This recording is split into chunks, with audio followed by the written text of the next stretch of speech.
Welcome to Football League tonight. We've got a new Christmas #1 in the Sky Bet Football League and plenty of action to bring you over the next 90 minutes or so. We start, though, tonight with news of the death of one of the most influential figures in the English game. Jimmy Hill, one of football's biggest characters, died today, aged 87. For many, Jimmy was their Saturday night football companion.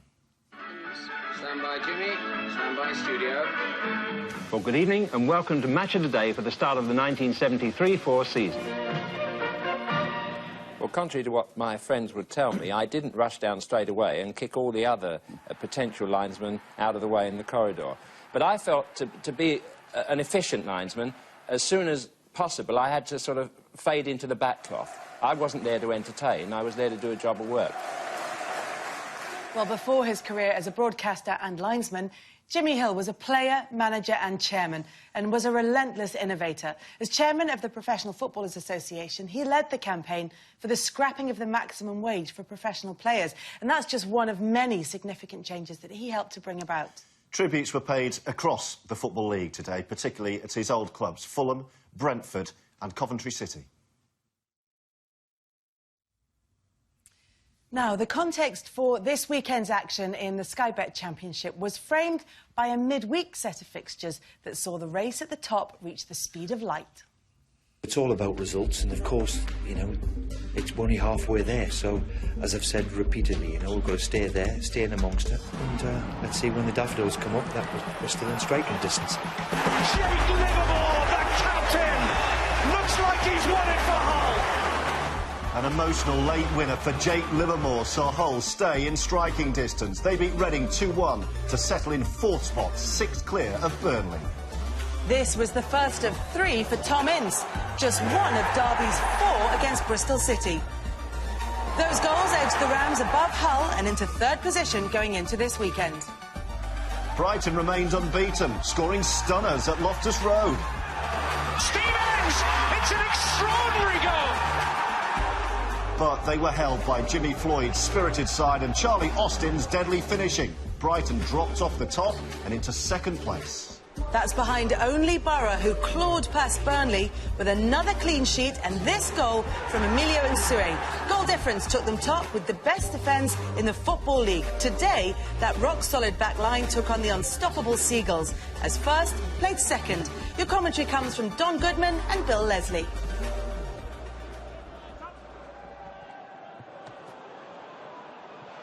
Kike for Downing. He's got back in the nick of time there to throw him off his balance, Dale Stephens. Otherwise, Downing was looking in the mood to unleash one. I'm only 3.5 minutes in here, but I would be slightly concerned if I were Brighton. Middlesbrough really settled well and moving that ball around fantastically well. Madoma. 4 red shirts in the middle. If he can pick one out, here he can! Kike stoops and Middlesbrough draw first blood inside the first 4 minutes. It's Albert Adom. It's simple. It's simple. He gets a half a yard on the right foot and he whips in a cross into an area where he knows that there are going to be bodies, and it's Kike.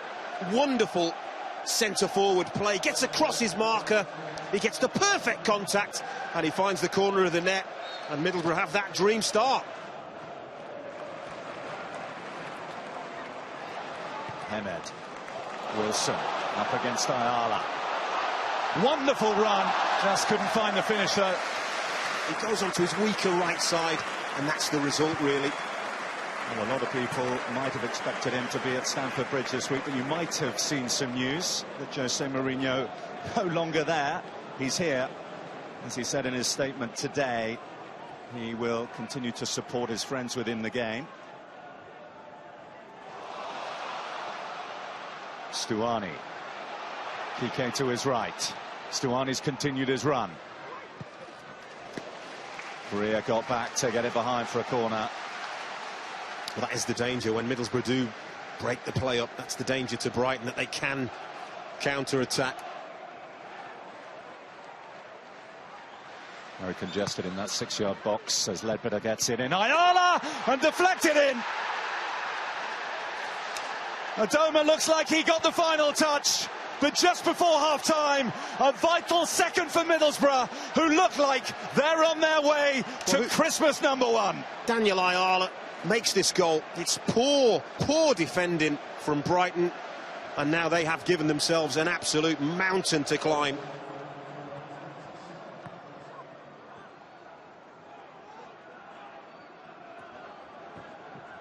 Van La Parra couldn't hold it.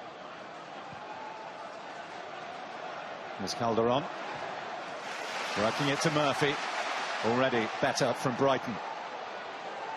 Murphy didn't quite get the power in the shot he was looking for, but it's an effort on target. Yeah. Something which they didn't manage in the first half.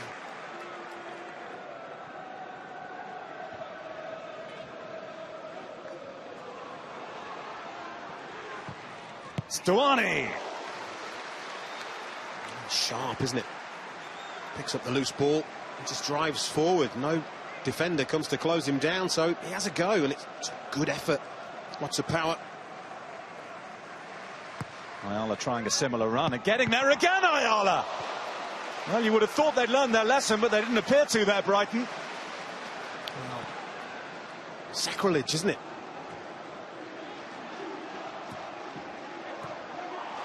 Here's Hamed. It's a good touch from Wilson to get him in. Still Hamed. That tells you all you need to know about the shot, the fact it's still in play. Kyle. Wilson. Come to Hamed. Now Calderon. Now Murphy. Saved by Konstantopoulos. Brighton's best moment. Yeah, first meaningful save. And it's excellent football. Well, Chris Hughton and Brighton need to do something that no side has done since Aitor Karanka was manager of Middlesbrough, and that has come from 2 goals down to win a match just once, and that was New Year's Day at Bolton in 2014. And it comes from Ledbetter. It's back with Clayton, who steadied himself well. Took a touch on the way through, corner given.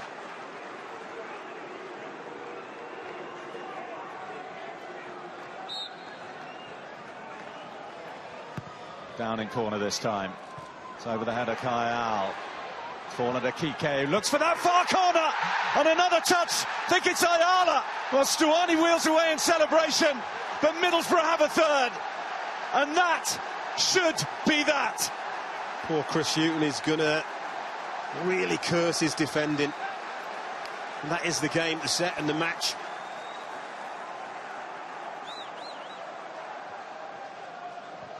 Zamora.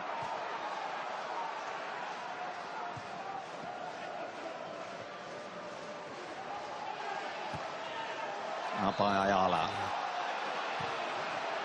They're not happy, Middlesbrough. They feel there's a flailing elbow here. Well, Zamora in the thick of it. I'm not sure he means to catch Thomas Callas in the face, but clearly does.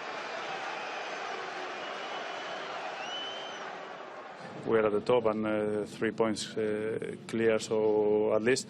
So I think it's the first time that we are in that position. But again, we are in December, and we have to know how difficult has been to take that position, and we have to fight now in the future to keep it. We came up against a team that have shown, you know, where they've been this season, and of course a team that got to the playoffs, and a team that invested in the team what they have. And I thought that was just a difference between the two teams. Your friend Jose Mourinho is here today. You've just been talking to him in the dressing room. Does it make you even prouder, the fact that you've done it in front of him? Yeah, I was pleased because, you know, when a friend wins his game, always is to be pleased, and he brings lucky for us because he was last season in Brentford and we won the game. So let's see if he can come often to watch our games. It was brilliant. Borough again today. Former Brighton defender Adam Virgo with us tonight to give us the pros view. You're a pained observer this afternoon. This 21 match unbeaten run this season coming to an end. You think perhaps maybe longer term this might do them a favour? I just think 1 or 2 performances this season, maybe around the 17-18 game mark, where they were drawing, and I just thought the performance in the last 20 minutes was a little bit negative, and they had this unbeaten record in the back of their mind, and I just thought it just kind of worked against them. So Middlesbrough have lost a few, but the way they've bounced back with wins, it could work in Brighton's favour. Quite a lot of injuries Brighton have at the moment. Any excuse? Well, it's always going to be excuses. I think any manager would say that key players will be missing from their side, but Brighton have lost a few key players. Loire especially, he was Player of the Month in the first month of August. He's been missing, and it's certainly affected them, but the players have come in and kept the momentum going, but I think it has affected Brighton a little bit. How good are Middlesbrough? 6 consecutive clean sheets now. I think the club record is 7, so they're almost there. Yeah. Brighton didn't really look like scoring. How strong is this Middlesbrough side? Middlesbrough are a different class. They really, really are. Adam Clayton in midfield, probably arguably the best midfielder in the Championship, and the pace they've got going forward in likes of Stuani and Downing, they can play on the counter-attack. They were too good for Brighton today. Brighton defended really poorly from crosses and set plays, which would be disappointing for Chris Hughton, but if you finish above Middlesbrough in the Championship, you're going into the Premier League. Is this the marker laid down now? Yeah, we massively. are the team to beat. Oh, 100%. The early kick-off would have sent a message out to the rest of the Championship that they are real contenders, and Karanka losing the final last year to Norwich, how they've bounced back this season, and the defence has been so key as well. All right, Adam, plenty more from you to come. That's actually the best start for Borough in 42 years. We've got the chasing pack for you in a couple of minutes' time, starting with Derby's trip to Portman Road.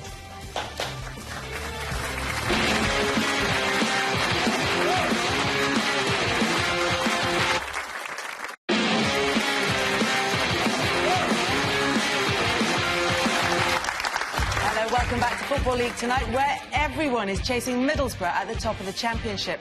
Paul Clement revealed this week that he has a 7-man opposition analysis team on the staff at Derby as just a part of the preparations that look to leave the Rams better set up than their promotion rivals. So he'll no doubt have been briefed about an in-form Ipswich side who've been fired at the table by 3 major attacking threats: Brett Pitman, Freddie Sears and Player of the Month Daryl Murphy. Commentary of this one at Portman Road from Paul Walker.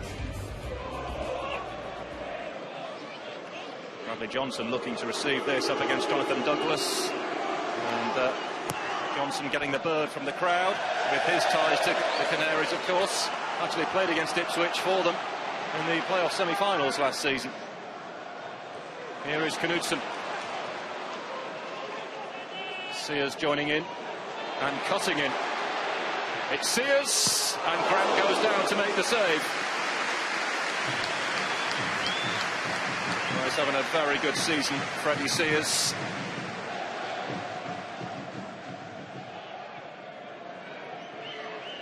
Butterfield.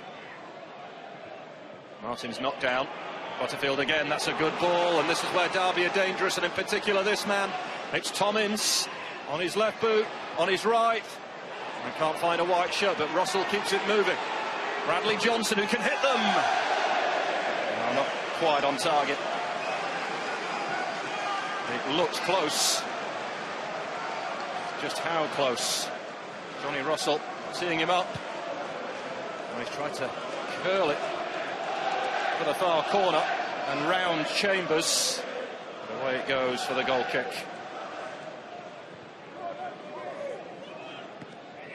Well held up by Martin, who's released Russell. That was really good play. It'll break kindly here for Tommins. It's in. It's in. Is this another Tom-inspired victory for Derby? He is on fire at the moment. And Derby off to a festive flyer at Portman Road. A hat-trick in the week and a goal here. And Derby lead just before half-time.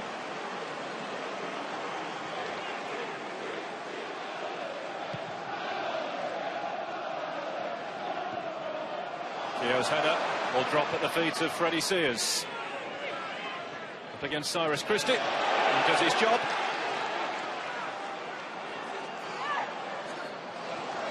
Taken quickly. It's Sears. It's Murphy. It's over.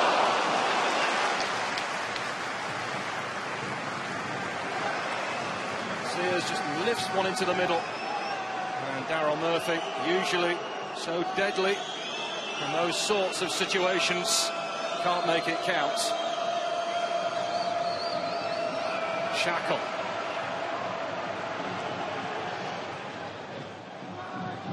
Towards Bradley Johnson.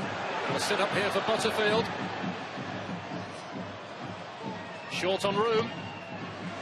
That is a very good block by Skews, who got caught late by Butterfield. There was a bit of afters as well. That was ugly.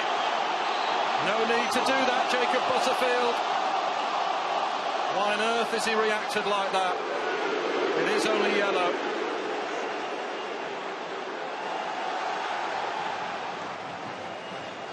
Well, Butterfield just dives into Cole Skews as the ball is played. And that is not the reaction we want to see. Taken by Fraser, right over the goalkeeper again and cleared off the line. I think it was Butterfield. Oh, that was late from Tom Ince. He's in trouble here. Out comes the yellow. Well, Tom Ince pleads his innocence. But the card is out. Ipswich have a man down. It has to be a penalty, doesn't it? Here's the clearance off the line from Butterfield. And Ince is very high. I tell you what, that's a very difficult call for Keith Hill, but it is only a free kick. Clipped in by Fraser. And away it goes. Anthony's lucky stars tonight. Fraser's corner.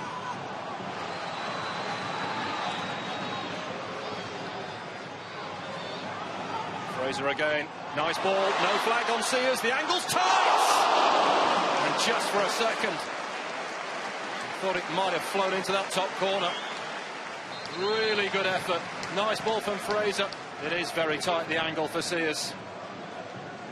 I'm really pleased with the players because it's a very difficult place to come. You know, mixed teams, very strong and powerful. And come the end of the season, I think this is going to prove to be a massive 3 points. Yeah, big win that, and one that secures Derby's best start for 77 years, with the Rams and Borough both winning. Well, it was up to Hull and Burnley to respond. The Clarets hadn't won in 6 going into this weekend, and Sean Dyche was looking for a change in fortune against Charlton today. Burnley's promotion hiccup has been largely down to a lack of goals, with even the normally prolific Andre Gray struggling. And after 4 games without a goal, there were early signs this might be another frustrating day.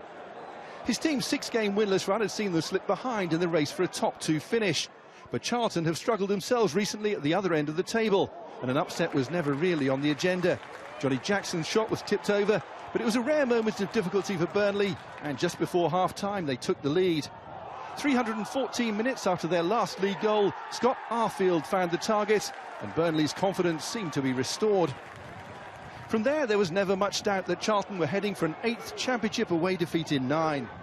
Arfield marked his 100th start in the league for Burnley with a second goal early in the second half with the help of a deflection. The home fans were happy, and manager Sean Dyche could relax a little. A goal from his leading scorer was another major bonus from the afternoon. It arrived after 55 minutes. No mistakes this time. Carol Fry's 9th game as Charlton interim manager was proving to be his toughest yet. The home side scored their 4th when Matt Loughton's cross was diverted into the far corner by Sam Vokes. Burnley winners for the first time in 7 league games. This was Hull's first league visit to Rotherham in almost 16 years, and they won't be in a mad rush to come again. Moses Odebajo's clumsy challenge on Kirk Broadfoot just before the half-hour helped the Millers deliver an impressive response to the harsh words of their manager. Neil Redfern suggested this week that some of his players weren't good enough for the Championship, but there was nothing wrong with Lee Frecklington's technique. Hull's last league win in this part of South Yorkshire was way back in 1993, but their more recent form on the road suggested an improvement on that record. They'd scored in their last 7 away games, and Chuba Akpom almost made it 8. But the comeback was stalled by some rather toothless defending from the current crop of Tigers, and a spectacular finish from Joe Newell, which had the boss happily eating his words. Rotherham's first win in 4 games was clearly what Redfern was hoping for all along, and it arrived after just one more anxious moment. Akpom apparently threw his gloves at the bench after being substituted in midweek. This time, his head was in his bare hands.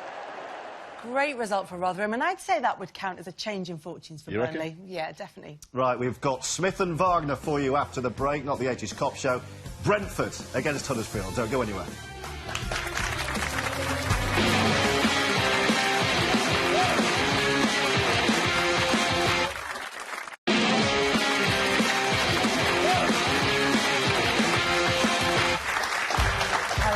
welcome back to Football League Tonight, where we've already seen Borough and Derby continue their relentless pace at the top of the Sky Bet Championship. After 8 managerial appointments in the Sky Bet Championship so far this season, it's almost harder to find a game that doesn't feature a new boss. So Adam Virgo's been taking a look at 2 of the recent appointments who went head-to-head. We're talking about Dean Smith at Brentford, and we're talking about David Wagner at Huddersfield. Is it fair to say that they're very different jobs that they've been asked to do, in that at Brentford, Dean Smith has to go in and slot into a system that's already in place, whereas Wagner's being asked to go and set something up from scratch? You are starting from scratch, and it's going to be a lot harder for David Wagner to go into a side that's struggling. Lee Carsley takes a massive amount of credit for his role that he played to get the players playing with confidence. When Dean Smith came in, he actually came into a side that was actually playing very, very well. And again today, as we see, first half they were brilliant, Brentford. They were absolutely brilliant. When you play at Brentford, you can play on a really, really small pitch. I think you can afford to press high up the pitch. And this was a great start. I mean, John Swift got a little bit lucky here with these touch round the corner. But when it goes in to Sergi Canos, turns home very, very easily. And that really sent the tempo for me, for Huddersfield, how they defended in the first half. And when you've got time on the ball, you need to drop off as a back four. You cannot allow yourself to keep yourself a high line. Hudson just gets caught ball watching a little bit. Weber runs in behind, and this is an emphatic finish. And Huddersfield just could not cope with the pace that Brentford played at. They kept the ball better, they chased better, they beat them in all areas. And this really sums up. When you concede a goal like this, straight from a free kick by Alan Judge, you need to ask yourselves questions. And I mean, at this stage, you know, as the Huddersfield manager, David Wagner, all he can be doing at half-time is looking for a response from his players, because you're 3-0 down, you're chasing the game. Well, he did, and he brought on Nicky Wells and Carl Dempsey in the second half, and it made a massive, massive difference. And Joe Lolly, that I know from his days at Kidderminster, he's come into the Huddersfield side, and they were actually on top then at this stage, but again, you just switch off, and Alan Judge he's done a wonderful season at Brentford. He really is. Runs at pace, confidence, and has the confidence again to step up and smash it down the middle. Right on the edge of the box, that, wasn't it? But it's an emphatic penalty, and there was one that they couldn't really save. And on the whole of the game, I think Brentford certainly deserved the 3 points. And Nicky Wells, when he came on second half, he did a lot of this. He actually stretched play a little bit more, and that brought the Huddersfield midfielders into play. They get a consolation towards the end with the substitute from Carl Dempsey, but there's a lot to ask for away from home now. It's 1 win in 7. You know, so you've got to try and change that around as quickly as possible. But Brentford at home have been phenomenal from last season and this season now. I think it's 5 wins in 6 that they've got at home, and you've got to make that a fortress. Your home form is very, very important. If you can pick up points away from home, that's always going to help. But Dean Smith has come in, he's starting to play good football, but I thought Brentford were fantastic first half, and the game was over in the first 25 minutes. So fantastic from Brentford, a 4-2 win for them. For Huddersfield and for David Wagner, how soon before we can fairly judge what he's trying to do at the club? Well, I think managers only get about 8 games now, don't they, to really turn things around, you know, with results and everything. But he's got a very, very tough job on his hands. But he started Ishmael Miller up front today, and that didn't quite work. I think Nicky Wells needs to be starting a few more games, because he just stretches play a little bit more, and that just gets him up the pitch a bit. But he's got a tough job on his hands. He does have a tough job on his hands. Dean Smith, on the other hand, is on a roll. Here he is. It was a really good performance first half. Spoke to the players. It could have been even better. It could have been a complete performance if we'd have started the second half a little bit better. But they made a couple of substitutions who made an impact, and we started probably a little bit slower. And they got the goal, which gives them a lift. But then, you know, Judge's gone and won a penalty and scored it. And it got a little bit end to end from there. And they've put a couple wide, and we've had chances as well. But you know, on reflection, I think 4-2, 4-1 was probably a fair score. Now, last week, you may have seen the story of a Southend fan who travelled over from Brisbane, in Australia, obviously, to the game at Bradford. And then it was called off, which is a bit annoying. Today, well, QPR had a fan making the unusual journey from the Cayman Islands to Bristol to watch his beloved Super Hoops at Ashton Gate. The good news is that this one went ahead, and Tom Skippings has the details. After that trip of 4,697 miles, Mr Andrew Zarzinski had to wait a while for his side to get going. Frank Fielding's mistake almost did the trick, but the City keeper redeemed himself instantly to deny Matt Phillips. That was early in the second half, and very soon after, all of QPR's fans got what they'd come for. With Sebastian Poulter's help, Julia Hoylett scored just his second goal in 40 games. After their 4-0 defeat by Derby on Tuesday, City boss Steve Cottrell suggested his team wouldn't have won with 12 players. No one responded to that dig better than leading scorer Jonathan Kodjia. Despite Robert Green's heroics, it was clear Rangers needed a second to make sure, and in the absence of the injured Charlie Austin, Hoylett looked the most likely source. But Jimmy Floyd Hasselbank's first win as QPR manager was denied when Joe Bryan's cross reached Aaron Wilbraham to ensure a frustrated trip back to West London, and in one case, far beyond. Amid the ongoing financial concerns at Bolton, one or two crumbs of comfort this week. They're optimistic they'll avoid going into administration, and the players should be paid before the end of the month. But on the pitch, they still have a mountain to climb. A mistake led to Luke Garbutt's 27th minute goal for Fulham, and it could have been worse, as a shot from Alex Kacaniklic hit the crossbar for a side without a win in 4 before this game.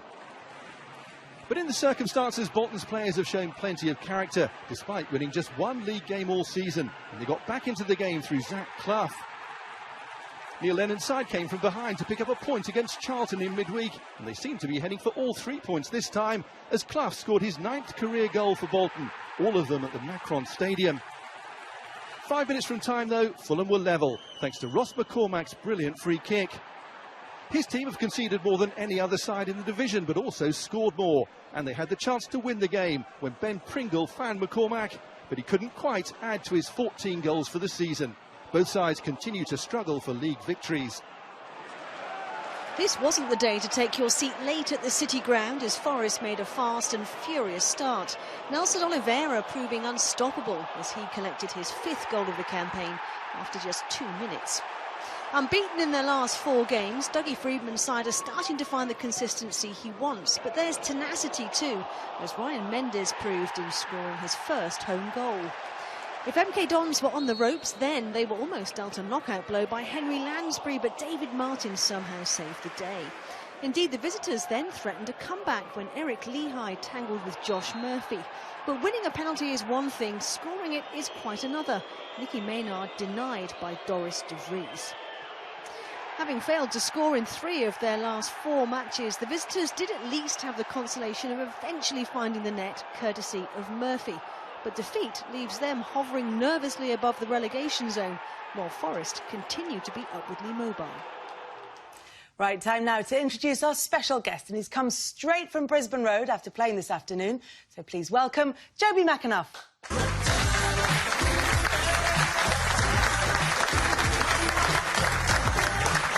Hi, Joby. Now, we will come to Orient's game very shortly, but no spoilers in case anybody hasn't found out what the score is just yet, because we want to talk first about the big news in the Championship, which is the appointment of Brian McDermott as the new Reading boss. Now, you obviously know him well from his first spell at Reading when you lifted the Championship trophy together. What are they getting? What kind of manager are Reading getting? Someone who's been there, done it. You know, he's got a fantastic record in the Championship. You know, a great guy and a top manager, really. Someone who lets his players get on with the job once they're out there and puts a lot of trust in people around him to do their jobs. I mean, from our point of view, from the outside, he's a fairly low-key sort of character, and you wonder how he goes about motivating the players and lifting the dressing room. It's clearly very different in your experience around the club. What's he like in a dressing room? In the dressing room, he is fairly quiet, but, you know, away from that, he's really good sense of humour, quite dry. And I'd say from my experience of playing with him, that trust that he puts in the players is massive. And as I say, it's a great appointment for the club, and, you know, I wish him all the best. Yeah, so the players can look forward to being treated like adults and being allowed to make their own decisions on the pitch. Yeah, which can be a change in football sometimes. And as I say, give them that responsibility and that freedom to go and play. I mean, he takes over with Reading mid-table in the Championship. What do you think he needs to do? I think he'll obviously go in and try and put a few things down that he wants to do in terms of the way the team are playing, and obviously personnel. Obviously January is around the corner, so there might be 1 or 2 that he looks to get in to enhance the group. But, you know, they're just on the edge of the playoffs, and, you know, I'm sure he will be looking for a strong half of the second half of the season and look to try and get in that playoff spot. I mean, they always say never go back, but can he be as successful again at Reading? Yeah, unquestionably. I think, you know, I've seen he spoke to Eddie Howe, and he's been a great success going back to Bournemouth, and I think that experience that he's had previously will stand him in good stead, and, you know, as I say, I think he'll do a great job there. Well, Reading have got Blackburn tomorrow. We'll look ahead to that one, and we'll also take a look at Joby's game for Leyton Orient against Yeovil a bit later on. But in the meantime, we've got one more game from the Championship to bring you in just a couple of minutes' time, and it's two sides who are fighting to stay in touch with the top six.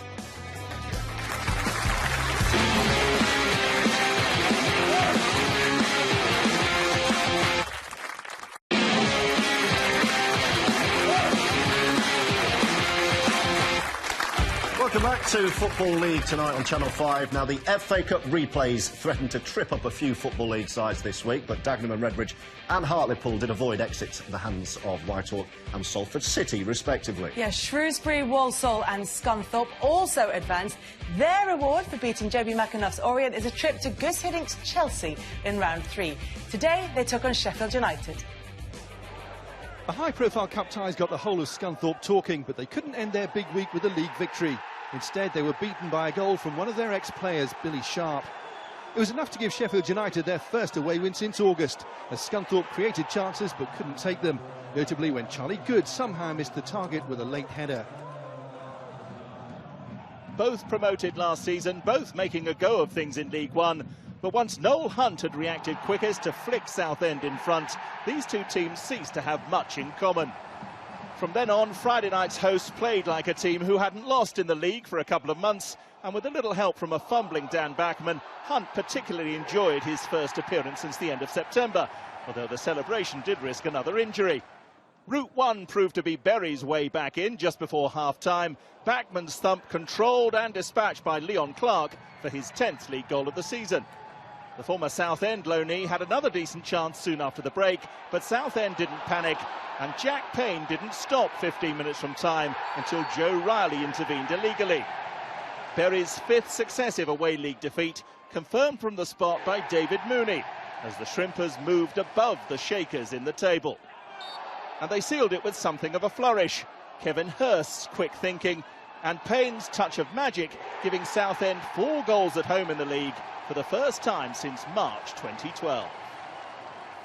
It's been 12 years since Chesterfield lost 6 league games in a row, but the writing was on the wall early on, as first Billy Clark via the post and then Gary Liddell came mighty close to putting the visitors in front. Losing streaks tend to make defences nervous, so when a lucky rebound fell the way of Clark late on, there seemed an inevitability about the eventual outcome. Tony McMahon, the man to strike the fatal blow and write a new chapter in Chesterfield history that they wouldn't have wanted. This meeting of two teams in the bottom 5 at kick-off underlined the importance of arriving at a game promptly. Just 5 minutes gone when Ryan Lowe made the most of Marcus Haber's inadvertent assist to put Crewe in front. But just 5 minutes later, it was all square. Jimmy Ryan's break, David Ball's strike, and goalkeeper Ben Garrett's mistake ensuring a season of goodwill between Crewe boss Steve Davis and his son Joe, who was playing in the Fleetwood defence. Alex off the bottom for Christmas. There hasn't been much festive cheer for Colchester fans of late, who've seen their side lose their last 6 matches. So when George Moncur went clear, it looked like Santa had come early, and he had, but for Chris Porter. The trouble is, the U's defence have been far too generous in terms of handing out gifts of their own, and they were at it again shortly afterwards, when referee Trevor Kettle spotted a Porter foul on Peter Vincenti. Although that incident might have escaped the attention of many in the Scotland crowd, most would certainly have been impressed by the quality of Ian Henderson's finish against his former club. Although Rochdale had only managed 1 win at home in their last 5, they showed a ruthless intent with a touch of class 4 minutes later from Callum Camps, setting up a Donald McDermott finish. If the visitors are to climb away from the foot of the table, which is where this result sends them, they will need to work even harder on defending set pieces. Ollie Lancashire helped himself at the far post to make it 7 defeats on the spin and counting for Colchester. Martin Ling's impact at Swindon has been immediate and impressive. Nicky Jose's 10th goal of the season was enough to beat Shrewsbury and make it 5 wins in 6 since Ling took over.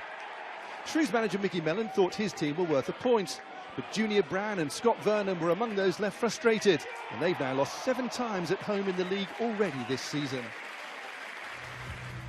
Here's the picture then in League One. That win for Swindon takes them up to 14th at the top of the table, though Burton are 4 points clear now. It's Gillingham who lead the chasing pack in second, I should say. Coventry drop to third, a point clear of Walsall, who have 2 games in hand. Wigan move fifth, and Peterborough are sixth. Southend and Bradford are outside the playoff spots on goal difference. At the other end of the table, Colchester's 7th straight defeat sees them drop to the bottom. Crewe and Oldham are above them, but only on goal difference, and Barnsley complete the relegation places, while Shrewsbury only a point better off. Now we're going to turn our attention to Sky Bet League 2, where we had a flurry of late goals, a first win in 16 and new leaders just in time for Christmas. Yes, Oxford United's early season form has led to speculation, at least, about some of their stars being poached in January. In particular, standout Kamar Roof. But youth chairman Darryl Eales has eased concerns, saying he won't sell anyone that would harm their promotion push and would happily turn down £1 million for Roof. Well, today Oxford were more concerned with the M40 derby as they travelled to Wycombe. It's the shortest trip of the season for Oxford, and it didn't begin well, as a Wycombe side who've been saving their better performances for the road took the lead from a Joe Jacobson corner, Gary Thompson heading in at the start of the second half. But Oxford boasted the best away record in the league before today, just 1 defeat all season. They were level just after the hour when good work from Pat Hoban, surrounded by Wycombe shirts, found Liam Sercombe to equalise with his 10th of this campaign. Wycombe's defence about as effective as their advertising hoardings. Jacobson only recently returned from injury. He was involved again as Wycombe restored their lead. This time his free kick found Jason McCarthy on loan from Southampton to head in. Wanderers pushed to extend their lead as they hope to end a run of 3 home league draws. A ricochet from Oxford's Alex MacDonald fell to Sam Wood, who was denied by the post. Oxford battled to preserve their 11-match unbeaten run. Sercombe's header, though, was cleared off the line, and that's the U's first away defeat since September. I'm not getting too high, you know, it's passionate because of where it is and the location of the 2 teams, but I was really pleased with the performance. Northampton have been League Two's juggernaut in recent weeks. 7 straight wins, and normal order appeared to be resumed when Ryan Creswell crashed in a 17th-minute header for the Cobblers. But Pompey were protecting a 7-game unbeaten run of their own. On loan Sheffield United striker Mark McNulty's been a revelation since his arrival, his floated cross creating Gareth Evans' first-half equaliser. This was Chris Wilder's 100th game in charge of Northampton, but it was his opposite number, Paul Cook, who made the game's impactful substitution. Connor Chaplin had been on the pitch for only a minute when he tapped home what would prove to be the winner. The home side rallied. Dominic Calvert-Lewin appeared to be destined to score a stoppage-time leveller, but his header left the bar rocking rather than the net bulging, and the Northampton juggernaut was abruptly halted. Plymouth had dominated the season until they suffered a run of injuries. Derek Adams had even blamed algae on the pitch for last week's defeat. Kelvin Mellor's header found Carl McHugh to open the scoring at Victoria Park. Mellor had something of a starring role in this one, as it was his challenge on Scott Fenwick that gave Hartlepool the chance to equalise. Ronnie Moore's side had squeaked past non-league Salford City in the FA Cup midweek. With 5 minutes to go, Fenwick's leveller looked like setting up another late escape. Adams is sick of talking about injuries and wants his younger players to step up. Teenager Ben Purrington was listening. He provided the assist for that man Mellor again. Argyle, a Christmas #1. This was Accrington's first league game in December, so they might blame rustiness for Armand Nanduye's opener inside the first minute, the big Ivorian scoring goal number 3 of his loan spell from Chesterfield. Stanley, though, were handed a late reprieve for their tardy opening. Borough's Chris Whelpdale penalised after the ball struck his arm in the box. And it was great news for Accrington, as no player has scored more penalties in the top 4 divisions this season than Josh Windass. The trouble is, he'd already been subbed. Fortunately, Billy Key has a similar knack from 12 yards. Cambridge have performed well since Sean Derry took charge, but Mansfield's away form has helped in their battle to stay in the playoff spots. They took the lead through Adam Chapman's free kick, his first goal since March. Cambridge have won their last 3 games in the league, and they were level when Ryan Donaldson's shot was helped by Christian Pearce's deflection, but Mansfield drop out of the playoff places. It's fast becoming feasible that Dagenham and Redbridge could begin 2016 without a home win this season. Bristol Rovers' Lee Brown, the latest to capitalise on the Daggers' fragilities. Rovers' away form is as good as any in League Two. Striker Matty Taylor's been key to that, playing provider throughout as Cambridge loanee Rory Gaffney scored his first for the club. Pirates boss Darrell Clarke said he wanted his side to be in the top 7 by the new year. They'll certainly be in there at Christmas after Billy Bowden's stoppage time third. The Daggers, meanwhile, will spend the festive period as League Two's bottom side. We have seen the top 6 there then. Leyton Orient was 7th. Joby McAnuff's side, who's with us tonight. Adam Virgo, by the way, still here. Nothing much we can do about that. So he's just hanging around. We'll see your game in a moment. Only joking, by the way. Joby, but first of all, life in League Two, how's it treating you? And are you fully fit? I know you've had a few problems. Yeah, back fit now. Obviously pleased to be back involved. Played a few games now and getting there on the fitness point of view. So just looking forward to cracking on with the second half. And you enjoying it in League Two at the moment? Yeah, definitely. As I say, it's just nice to be back out there and in amongst the boys and just need to put some wins together now. Right, well, let's see how you got on today. Mr Virgo, you're going to talk us through this one? Well, they didn't have a great first half, if I'm all honest, George. Thought Yeovil started pretty well, and under Darren Waite, a couple of draws now in their last couple of league games, but they've only won 2 all season, so you can see that the confidence is low. They did go off to a great start, which they ended up scoring from, but this was a disallowed goal, which could have been key for giving them an even better start. And Joby, we should say, you started on the bench, didn't you? So you were watching this bit. This is massive now. Zoko in the side, he's got good strength, he's got good height, and he's always going to be a problem, but the defending here is so poor from Orient, and they keep it alive. Shearing with the ball in, and Vuta with poor defending, and that really summed up Leyton Orient in the first half, really. And well, Andy Hessenthaler, your assistant, Joby, says you were lethargic and it was unacceptable, the first half performance. Was he a bit angry at half-time? Yeah, I'm always... Oh, by the way, talk us through that first. Scuff. Yeah, decent strike. That's you off the bench. You'd been on, what, 20 minutes? Yeah, it was... what a strike. Decent strike, yeah, nice to get on the score sheet. You brought on Ollie Palmer, didn't you, second half? Do you feel he made a difference? Yeah, he came on and gave us a bit of presence up there and something to really build from. Yeah. And, so we finished the game strongly and unfortunate not to get the win in the end. Yeah, we're just seeing Jay Simpson at the end there when he missed his chance. He got 5 goals last season and he's got 16 now this season. What's been the difference from last season to this season for Jay? I think staying fit and having a run of games. Obviously, Jay's a top quality player and he's always scored goals and he's had a good run in the team and obviously been on fire this year. So we just need to make sure we keep getting him the chances. And are you worried that he may be sold? There's going to be interest, isn't there? There will be interest. He's obviously had a great start to the season, but I'm sure everyone at the club will do their utmost to keep him there, and it'll be key to what we want to achieve this season. There might be interest again in you if you keep doing this. Now, talk us through this again. You came on 55 minutes, and I think this was about 20 minutes later. Great first touch. Yeah, we had a poor first half. I'm sure the lads won't mind me saying, and just trying to make something happen in the second half and let one go. And obviously, it's nice to see it nestle in the top corner. How early did you decide you wanted to hit that?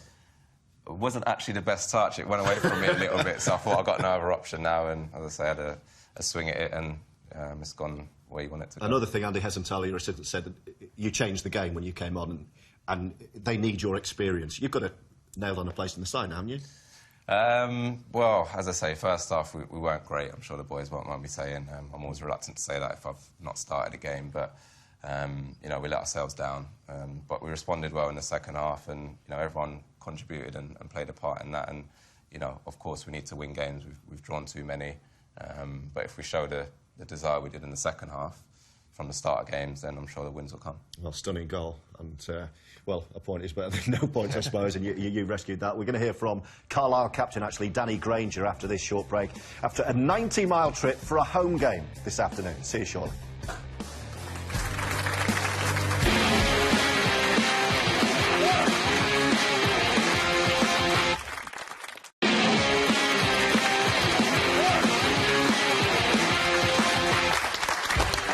Welcome back. Now, the city of Carlisle was devastated by Storm Desmond a couple of weeks ago, and the clean-up operation is a substantial one, as you would imagine. Brunton Park was just one of many businesses badly flooded and is unfit for football for the foreseeable future. So, Carlisle United have had to make alternative arrangements, and nearby football clubs have come together to help them fulfil their home games. And today they travelled 90 miles to Deepdale, their home from home this afternoon, as they entertained Notts County. It didn't take Carlisle long to relax into unfamiliar surroundings, and they were helped to settle by a 4th-minute penalty awarded for Graham Burke's challenge on Jason Kennedy. Just over 3,000 fans made the journey south to follow their team, and when Danny Granger stepped forward to make it 1-0, they already had something to celebrate. It was his team's 40th League Two goal of the season, and number 41 quickly followed. Just before half-time, Jabu Abire continued his fruitful campaign with yet another goal. Notts County haven't won away from home in the league since the opening day, and they were heading for another defeat, completed when Abire made it 14 for the season. A comfortable home win, even if it was a long way from Brunton Park. And we're joined now by Carlisle captain and today's goal scorer, Danny Granger, just now. Danny, what's it been like being off on your travels for a home game? It's been a bit different. We're not used to obviously travelling for home games. Obviously, we've done quite a lot of miles on the road this year. So a little few extra at the moment doesn't seem to be bothering us too much. And you usually have a good travelling support, so has it made a difference that you're going, what, 85, 90 miles down the road? No, obviously the fans have turned out in force today to come and support us, and it's been fantastic. They're always there behind us all season. Wherever we go, they've travelled in the numbers, and today they've got right behind us again. So what was the atmosphere like at Deepdale? It was a bit strange, really, because there was like 3 empty stands, and then one stand was sort of 3/4 full, but the noise that the fans made was fantastic, and it did make a bit of a good atmosphere inside the stadium, considering how many empty seats there actually was at the stadium. And we saw that you and the boys have been out and helping people, not just the first team, but like the younger teams as well. How much have you had to do? How much have you had to help people? Well, we made a decision after the Welling game that we were going to go and help as many people as we can to sort of empty the houses. There's a lot of elderly people and things like that around the ground, and we wanted to make sure we could give back in the community as much as we could. So we ended up going down to the houses. I think we had 4 or 5 houses to start with, and it ended up just turning into knocking on anyone's door. And we were lifting sofas, ripping carpets up, throwing cabinets out. It was literally just taking house stuff and taking it out onto the street and dumping it, really. So it was really strange to just be going into people's houses and just ripping everything of theirs out and chucking it out on the street. But everyone was really positive around the stadium, and it was actually nice to see some smiles on some people's faces. And how far ahead do you know where you're going to be playing your home matches? How long have you got to plan for? I think at the moment we've got Plymouth on the 2nd, and that's at Ewood Park, and then I think Yeovil in the FA Cup's at Blackpool. I think that's as far as we've got at the moment, and then hopefully I think the club will be hoping that we can get back into Brunton Park around the end of January. But obviously we'll just have to play it by ear, depending on obviously weather and how the pitch reacts to whatever the groundsmen need to do. Well, listen, I hope you're back at Brunton Park very soon. I hope it all gets sorted out, but couldn't have started any better on your travels. Cheers, thank you very much. Danny, thanks very much for joining us. Now, the other big story in League Two this week was Luton Town parting company with their manager John Still. The Hatters were amongst the favourites for promotion, but they find themselves instead in 17th position after an inconsistent season under Still. It would be fair to say the majority of fans did feel a change was necessary, but also greeted news of Still's departure with a tinge of sadness after the success he brought about in getting Luton back into the Football League. Well, Andy Orford was in temporary charge today as Luton took on Exeter. So Luton decided they couldn't stand still this week. Poor form cost John his job, but that run of defeats was a distant memory by the half-hour mark. Sean Long upended in the box, allowing Cameron McGeehan to score his 9th of the season. Still's temporary replacement is former Portsmouth manager Andy Orford, and he was evidently coaxing a positive response from Luton's players as Danny Green's power doubled their advantage. Exeter, though, are a tough proposition, especially at St James's Park, Tom Nichols delivering a humdinger of a free kick to reduce the deficit. Now, the last time both Tom and Alex Nichols scored was in a 2-2 draw with Crawley last month. A replication seemed inevitable as the latter bravely headed in an 82nd-minute equaliser. But an injured linesman led to a significant stoppage time period, 10 minutes to be precise, and in the very last of those extended seconds, as Exeter hesitated, Paul Benson hedged his bets to score the latest of Luton winners.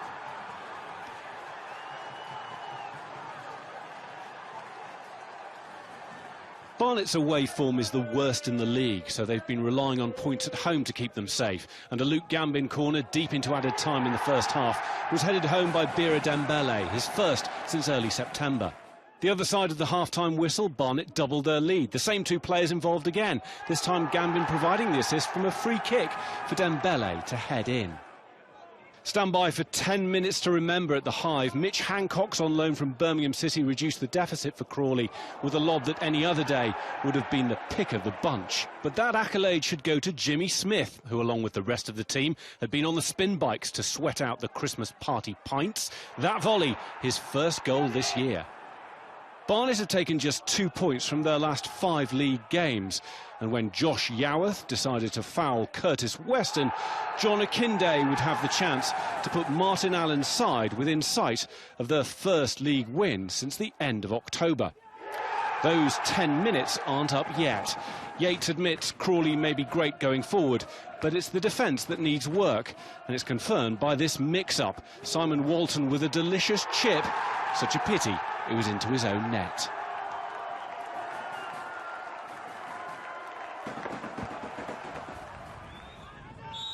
It's been a winter of discontent at York. They've lost every game in the past 2 months, but their season could finally be changing. Dave Winfield's goal 7 minutes before half-time, the catalyst. Recent Bootham Crescent tales have been akin to a Shakespearean tragedy for York, but a far happier ending was on the horizon when James Berrett struck the Minsterman's second just after the break. Morecambe's response was instant but not sustained. Jamie Devitt's goal a mere consolation for the free-falling Shrimps as York won a league game for the first time in 105 days. Newport's impressive unbeaten run ended last week when they let a 2-goal lead slip at Notts County. But Alex Rodman, who found the net in that defeat, opened the scoring with a screaming shot at Rodney Parade. Newport's revival since John Sheridan took charge continued after half an hour when Oliver McBurney, on loan from Swansea, was sent through, only for Wimbledon's Paul Robinson to do his job for him. Just moments into the second half, Wimbledon were back in it when a corner from George Frankham found Lyle Taylor to score his 7th of the season. Boss Neil Ardley hauled his players in early this week after a disappointing performance against Stevenage and got the reaction he was after. Taylor again on the score sheet, but no wins in 7 matches now for Wimbledon. Let's wrap things up then with the League Two table, and a point for Newport sees them move up to 20th. Dagenham and Redbridge drop to the bottom of the Football League, below Yeovil on goal difference, while that first victory since early September for York sees them move out of the relegation zone. There are new leaders in League Two today. Plymouth are now top on goal difference. Northampton slipped to 2nd and Oxford just a couple of points further back. Portsmouth stay in 4th, Carlisle are up to 5th, and it's Accrington and now Bristol Rovers who complete the top 7. Right, that pretty much does it for us, I think, until Boxing Day. Massive thanks to Joby McAnuff. Great goal as well, once again, for coming in today. Good luck for the rest of the season as well with Leyton Orient. And, of course, Mr Virgo, heartbroken after Brighton's defeat today, but smiling through the pain nonetheless. Yes, and Merry Christmas to both of you too, and to you at home, of course. We're going to be back with Football League tonight on Boxing Day, but we'll leave you now with the 3 sides that top their respective divisions, because do you know what? Santa is about to set off on his sleigh. So if you're celebrating this Christmas, you're probably a Plymouth, Burton or Middlesbrough fan, and they are your Football League Christmas #1s. We'll see you on Boxing Day and then again on the 28th for Football League tonight, bringing you the very best of the Championship, League 1 and League 2. For now, though, Merry Christmas. Merry Christmas.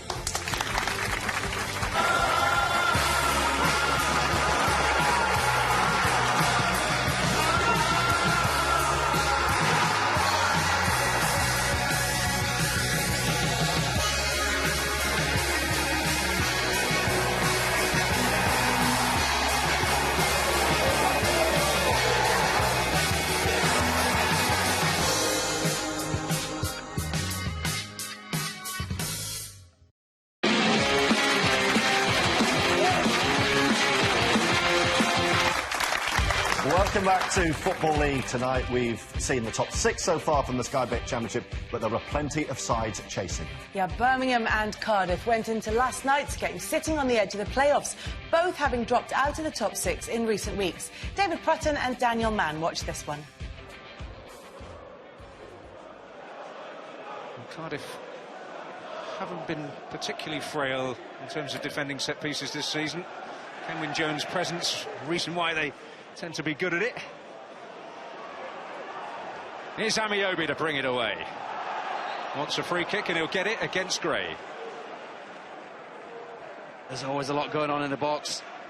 And to be honest, Peltier's very, very lucky that the referee's not seen that. There's one thing getting touch tight, but wrestling an opponent to the ground. Very, very lucky.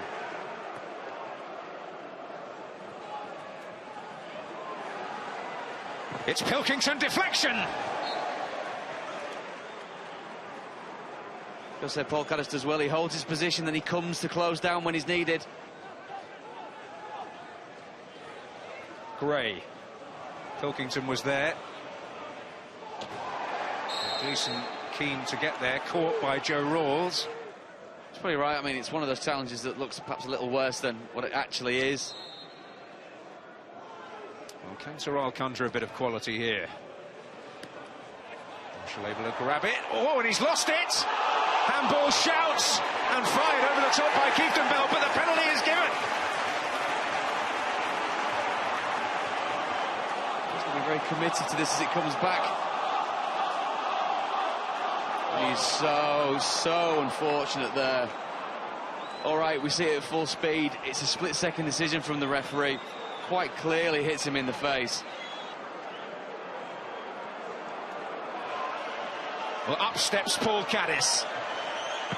And the usual result, but it's a huge lucky break for Birmingham City. And a feeling they'd almost forgotten a goal at St Andrews. Superbly taken penalty by Paul Caddis.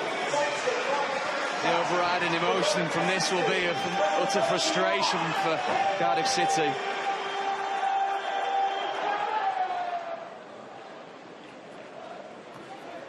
It's Peltier. Oh, Magoma hunting that down, and he'll get it back. Manga with an important intervention. It's Magoma. Terrell! And Marshall has some real work to do. And the goalkeeper of David Marshall's quality, he's up to the task. Now, can he get away from Spector? He's got Amiobi outside him. And here is Amiobi now! Well, the chances are coming, but the chances are not being taken. Thought that Tony Watt was going to hold on to the ball here and not see Amiobi. Times his run to perfection. Just makes an absolute mess of getting the shot on target at the end. Here's Watt making inroads. Oh! And Spector with a sizable slice of relief there. A four-game unbeaten run, 2 minutes away from ending. Here's Rawls, Amiobi, Watt and Jones in the box. Malone. Well, Thomas Kuszczak has not had an awful lot to do, but he had to produce there. Nothing to do, as you say, Kuszczak. That is creeping in, though. And Christmas has come early for Birmingham City. He's got it wrong. He's got a very, very good view of it. There's no players in his way, and it's hit my player in the face quite clearly. He's completely got it wrong. It's a huge mistake. But it was I've got mixed emotions because it was such a really strong performance from us. Thought we dominated large parts of the game, created chances. If you're going to be ultra critical, maybe we should have finished one of them off. There's a cooling-off period after the game in which the managers can't talk to the referees, and Russell said that's probably for the best in this circumstance. Now, Birmingham move above Cardiff thanks to a better head-to-head record. Both sides now just a point off the playoff spots. Middlesbrough, the Championship's Christmas #1, they're 2 points clear of Derby. Brighton suffered their first loss of the season at the hands of Borough, so they dropped to third. Hull stay in fourth, despite losing today, but Burnley did close the gap in fifth, and Ipswich complete the playoff places. Off to the other end of the table, Bolton rooted to the bottom still. They now haven't won in 16 league games. Charlton 4 points better off, and they're behind Rotherham on goal difference only. MK Dons are a point clear of the drop zone. Now, of course, the Sky Bet Football League continues right throughout the festive period, and we'll be here too to bring you all the best of the action. Join us on Boxing Day, that's at the usual time of 9 o'clock, and then we're a bit later on Monday the 28th, a full programme of fixtures from the Championship and Leagues 1 and 2, and that's from midnight here on Channel 5. Yeah, I hope you can join us over Christmas. Right, let's take a look at Sky Bet League One with a taste of what we've got to look ahead to. You'll see all of this 5 away wins. Clough Ferguson as well to come at the Pirelli. Adam, you were watching Inform Peterborough today, unbeaten in 5, and they were at Blackpool. And they've been flying since Graham Wesley's come in, and he's got them fitter and he's got them pressing higher up the pitch, but the defending for the first 2 goals was criminal, really, and the standard that they'd set themselves since he's been coming in has not been good enough today. No real complaints. Not really, no, and it was a certain foul from Santos, and it almost gets there, but... If you're going to miss a pen, that's what you want to happen. He just gets that little bit of luck. But you can remember, Blackpool are on a very, very good run at the moment, picking up wins against Fleetwood and Wigan after losing 5 on the spin. So for them to come round, you shouldn't be underestimating them today, but Peterborough didn't turn up first half. The conditions weren't great, and the normal style of play, the full-backs like to get forward a lot more under Graham, and second half they came into play a lot more.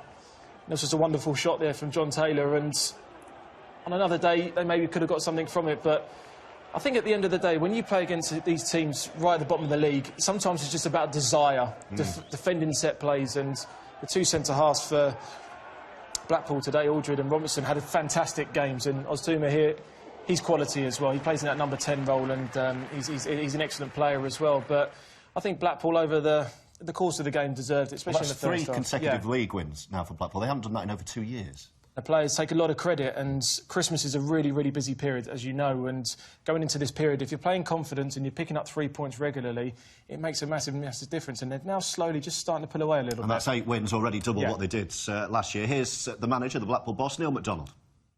It's a very satisfying day indeed. I thought this was the most difficult one between the whole lot, to be fair, because these have been scoring for fun, but we kept our shape, and we put our bodies on the line in the end, to be fair, but first half I thought we came out worthy winners, 2-0 at half time, which is excellent. The 2 goals that we took were really good, and it's an all-round performance, which is excellent.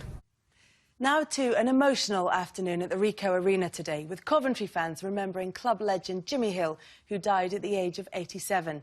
Hill led Coventry to the Division 3 and Division 2 titles, and he also had a spell as chairman of the club. Well, the fans and players, of course, paid tribute today before their match with Oldham. How the former manager and chairman would have enjoyed watching the way Coventry went about their business. When Aaron Martin pounced just after half-time, a 12th win in 13 seemed likely. But the visitors had the final word with a controversial injury-time equaliser. Danny Philliskirk scored it, although Reece Charles Cook claimed he was impeded. The referee and Oldham saw it differently. Nigel Clough was back in familiar surroundings at Burton, and his return to the dugout turned out to be eventful, to say the least. Andy Williams' fantastic finish gave Doncaster a 4th-minute lead, but it didn't last long. Burton level when Williams' misplaced pass gave Tom Naylor the chance to find Callum Butcher, and he stayed calm to score his first goal for the club. Burton were hoping that would be the spark to lead them to a 5th successive league victory. But early in the second half, John Mousinho's foul on Nathan Tyson gave Doncaster the chance to go back in front. Williams' penalty was kept out by Burton keeper John McLaughlin, and it looked like being a pivotal moment, especially when Butcher scored at the other end just a couple of minutes later. The game was far from over, though, as a terrific free kick from substitute Paul Keegan made it 2-2 with 20 minutes left. On the touchline, Nigel Clough must have been getting more and more anxious. A mood not helped when Doncaster were given a second penalty for a push on Andy Butler. This time, Nathan Tyson took it and gave his team a 3-2 lead. Doncaster arrived at the Pirelli Stadium on a decent run of form under new manager Darren Ferguson, and they'll have left frustrated after Mark Duffy equalised for Burton with a minute left. But even a point almost slipped out of Doncaster's grasp as Duffy raced away again, but Torsten Stuckmann stood in his way, and it finished 3-3. Millwall boss Neil Harris gave his players a couple of days off after last weekend's game at Oldham was postponed. It didn't pay off. Dominic Samuel's header from Bradley Dack's delivery put the hosts on the back foot, and 5 minutes later they were treading water. Cody McDonald caught the home defence dozing, and Jordan Archer's late arrival meant the keeper's afternoon ended early. David Ford's chance to be an instant hero denied by Dack, and last week's 3-0 home defeat by Burton was all forgotten for Gillingham. An away win by the same scoreline was wrapped up just before the end, when Byron, Webster and Ford failed to match Samuel's determination. The Gills' first win at the Den since 2003, and presumably no more seasonal gestures of goodwill from the Millwall boss. Wigan hadn't managed a goal or a win in their last 3 matches, but the wait must have seemed worthwhile as Michael Jacobs teed up Andy Kellett to end a drought of 342 minutes. Barnsley's current plight is even worse. This, their 10th defeat in 13, summed up by a mix-up between Lewin Niatanga and goalkeeper Adam Davis, which allowed Yannick Wildschut to seal a win, which takes Wigan up to 5th. Yeah, another worrying result for Barnsley, but for Wigan it helps cement their place in the playoff places, and Gillingham closing the gap on Burton. Meanwhile, fellow promotion hopefuls Walsall play tomorrow, and they've got a brand new manager, Sean O'Driscoll, appointed this week. We will have more action from League One in just a couple of minutes, and we'll hear a bit more from Joby McAnuff as we profile Leyton Orient in League Two. See you shortly.